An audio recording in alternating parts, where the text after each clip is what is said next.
Критиките конечно стигнаа до Mazda. 2 години после лансирањето, електричниот MX-30 конечно ќе добие поголема автономија, но не со поголеми батерии, туку со ротационен ванкел мотор.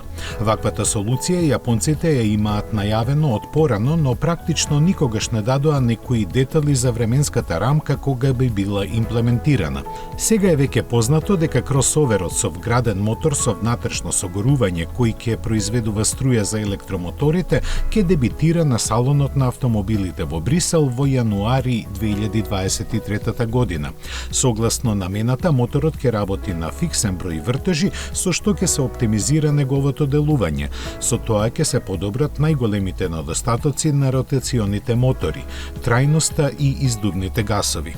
За колку со него ќе се продолжи автономијата на овој интересен кросовер кој сега изнесува едва 140 км не е познато. Не се знаат ниту техничките спецификации и очекуваната цена.